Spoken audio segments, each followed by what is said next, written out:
Happy Monday, people. Today we're going to be talking about thoughts and impressions video for you of Mortal Shell 2, developed by Cold Symmetry and published by PlayStacked. It came out August 20th for the current gen systems, Xbox Series X, PlayStation 5, and the PC, minus the Switch 2. August 20th release. Okay, so another Souls-like. I played about 20 different Souls-likes and Souls from software. So basically, I also beaten Mortal Shell 1. This is Mortal Shell 2. I actually got a disc. Mortal Shell 2, right off the bat, it's a better game. It's going to be, the loop is better. Everything's more fleshed out. The hub, the mechanics, everything feels better, looks better. Probably minus the music. And, you know, honestly, I'm like having fun with this game, but it's not as fun as I thought it would be.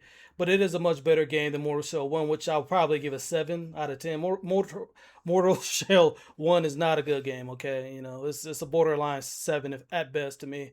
But I would say I'm about halfway through Mortal Shell 2.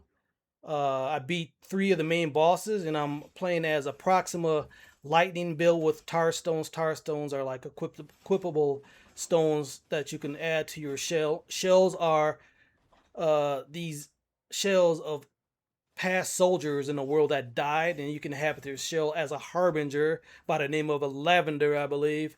And you're working with the Undermother, who is like the god, and you're trying to collect these ovu or ovum eggs.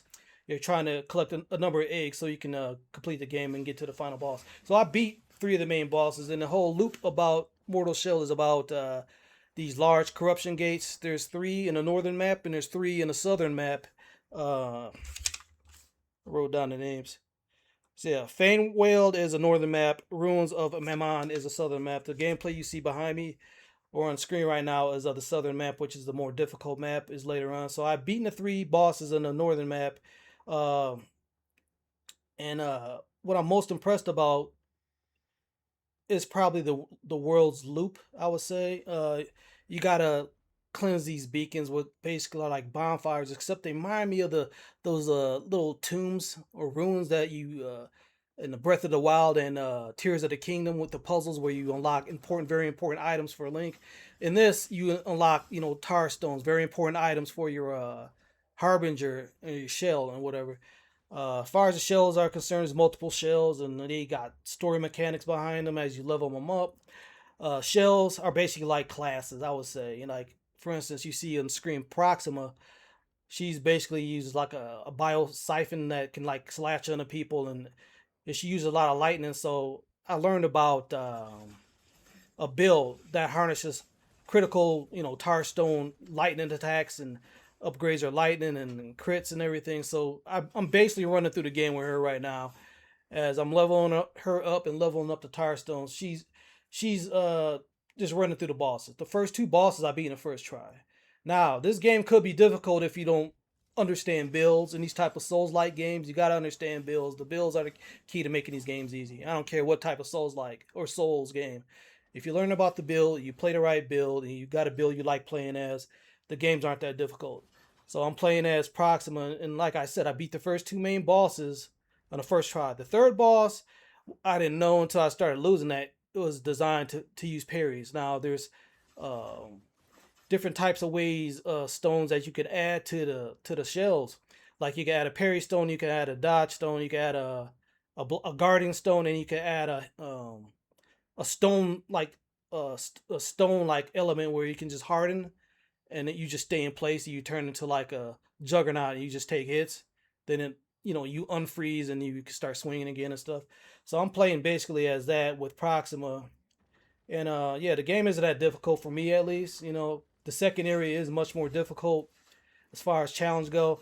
Some of the things I don't like about this game is I think the whole world is like suspended in the sky. So I'm falling off fucking bridges. I'm falling off the map way too much because Proxima with the Oxitana blades which is a powerful like two-handed sword that I'm using running with. Her move set extends and she just falls off a fucking bridge or a cliff trying to fight the enemies because I guess the whole fucking world is suspended in the sky. I think, don't quote me on that, but that's what it seems like at least right now. So I'm falling way too much. But otherwise, the loop is really good, man. I mean, you explore, you find out the beacons. You cleanse them and you get the eggs, and you progress the story. You cleanse the large gates, which I think is six in total. You cleanse those. I already cleanse half of them, um, and then you get to the final sequence at the end, I guess. But so far the game is pretty good. It looks good. Runs pretty well on the PlayStation 5 Pro, which is the footage you're seeing. That's PlayStation 5 Pro. Um, so it looks good. I'm playing in performance mode.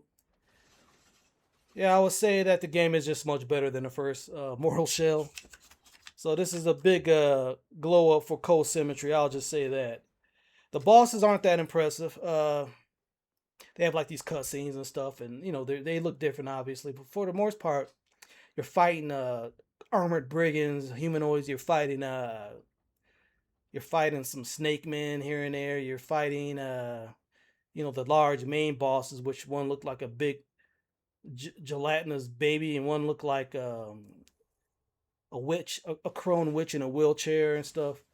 Uh, uh, I think they're called Grishams. And by the way, you can like sort of have a co-op partner. I don't know if you noticed in the footage that you see a remnant of like a spirit of a beast. That's called a Grisham or a Grish.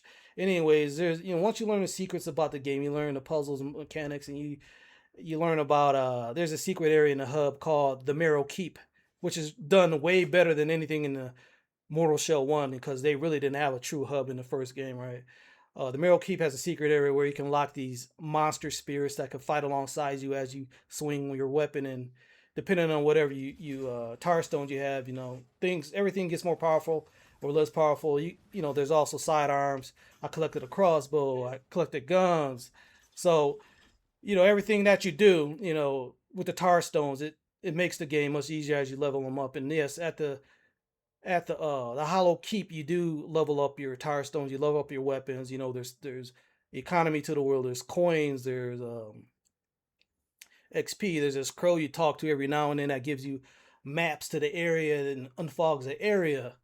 Uh, there's skills. There's I forgot the lady's name. It start with a V, and she's at the Hollow Keep, and she basically does all the upgrades for your shells and unlocks like memories of your shells where there's like these sequences you relive the past of the warrior that you're inhabiting.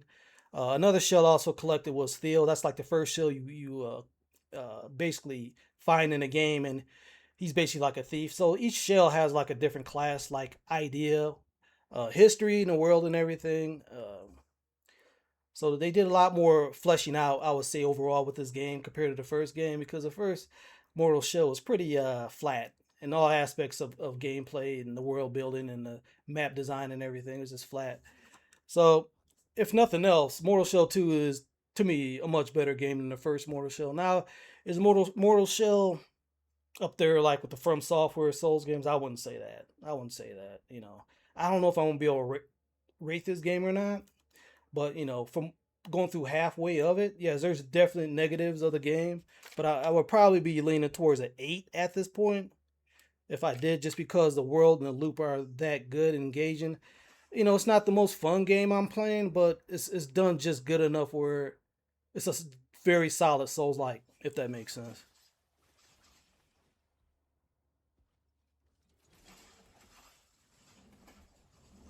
Yeah, so that's about it. I'm trying to find something else to talk about here.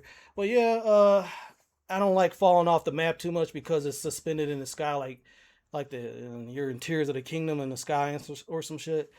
The music is not that good. There's this little strum metal, strum beat when you face the main boss. That's it. Most of it's like ambiance, sounds and stuff. It's not a lot of music to this game. But yeah, it's a good Souls like. I can't honestly say it's better than Liza P or Kazan or Nio or The Surge or all these other Thymesia or all these other dozens of Souls like Lords of the Fallen. There's a lot of Souls like I played and beaten.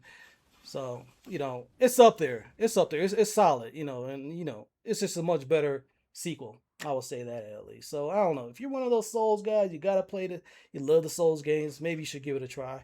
And by the way, this Mortal Shell 2 is $49.99. There's deluxe editions and stuff, I believe, too, that cost more. But yeah, it's a $49.99 game, and by all intents and purposes, you can spend 35 hours or 40 hours doing like everything, collecting everything before you get to the end. Okay, from what I'm gathering, it's a long game with lots of content. Lots, depending on what build you learn, you could die a lot. There's a hard mode. There's a secret way to get a hard mode, and a secret way to get an easy mode. Like if you turn the sky to night by finding items and doing certain quest objectives, you can turn the game into a much hardcore mode, or you could turn the game into a easier mode through the Marrow Keep and whatnot. So yeah, I'm just running through the game as Proxima with a lightning build with dual Axatana, which can transform Bloodborne style into an axe. By the way, that's why it's called an axe katana, I guess. But yeah, enemy variety could be a little bit better too. But the game, I can't shit in this game too much because it's just so much better than the first one. If you play the first one, you'd be like, yeah, this is just much better. Um, but that's about it. Make sure you check out my brother at Bobby Vegas Gaming, and make sure you make a free account on the best gaming platform on the internet, bar none. You know who created it. You see me talking, so you can reach out to me if you have any questions about it. Make a free account on Jason's Video Game Source. The next game I'm gonna play is a Plague Tale. I think it's called Requiem. I think. Don't quote me on that. And then September comes. There's a lot of September games, but that's about it. That concludes impressions and thoughts for the first half of Mortal Shell 2. I'll see you in the next one, and thank you for all the support. Later.